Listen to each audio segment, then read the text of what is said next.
মার এই বৃদ্ধ অনুরাগ চিরকাল ছিল।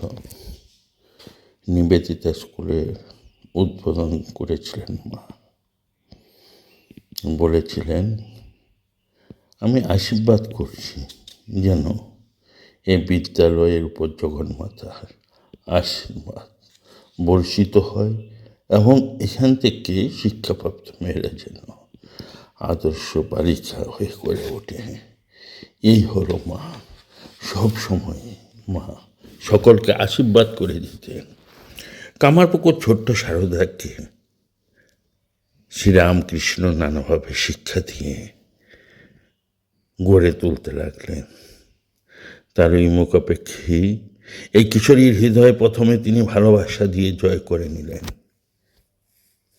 তারপর নিজের অভিজ্ঞতা লব্ধ জ্ঞান রাশি তাতে ঢেলে দিতে লাগলেন। আর সারদা দিব সশ্রদ্ধ উন্মুখ চিত্তে তা গ্রহণ করতে লাগলেন। শ্রীরামকৃষ্ণ একদিকে যেমন নিজের ত্যাগ উজ্জ্বল জীবনের আদর্শ তার সামনে তুলে ধরলেন, সঙ্গে সঙ্গে লৌকিক ব্যবহারের খুঁটিনাটিও তাকে শেখালেন।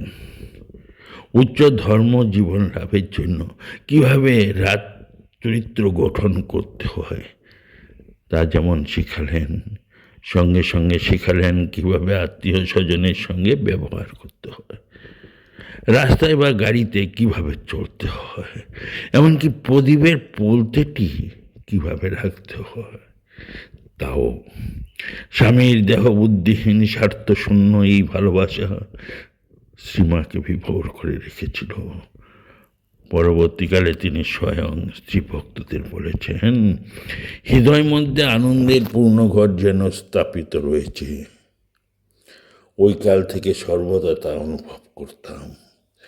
সেই ধীর স্থির দিব্য উল্লাসে অন্তর কতদূর পূর্ণ থাকত তা বলে বোঝাবার নয়।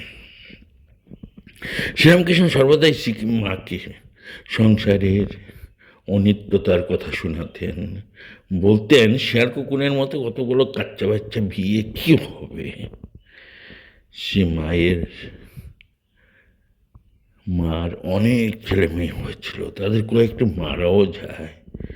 সকলের বড় দিদি বলে, মা যেমন তাদের কোলে বা কাঁধে করছেন তেমনি তাদের মৃত্যু শোকে তিনিও যথেষ্ট ভোগ করছেন।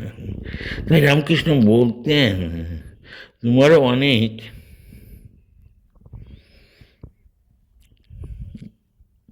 ঘাটাঘাটি হয়েছে, দেখো কত দুঃখ কষ্ট, হাঙ্গামার দরকার কি।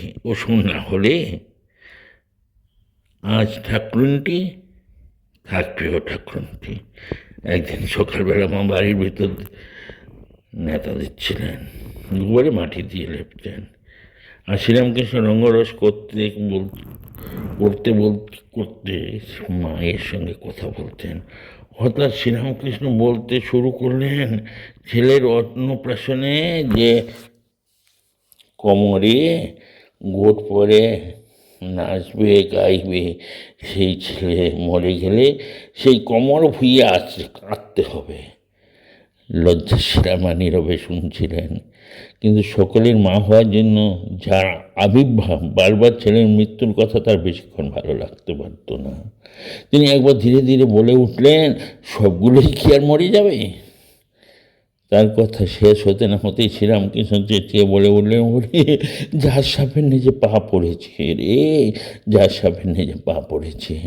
ওমা, আমি বলি সাদা সিধে ভালো মানুষ, কিছু জানে না, পেটের ভিতর সব আছে, বলে কিনা সবগুলি আর মরে যাবে। তিনি এমন হইচই করে উঠলেন যে মা লজ্জায় ছুটে পালিয়ে গেলেন। পরবর্তীকালে শ্রীরামকৃষ্ণ মাকে আশ্বস্ত করে বলেছিলেন, তোমার এমন সব রত্ন ছেড়ে দিয়ে যাব, মাথা কেটে তপস্বী করেও মানুষ পায় না। পরে দেখবে এত ছেলে তোমায় মা বলে ডাকবে, তোমার সামলানো ভার হয়ে উঠবে।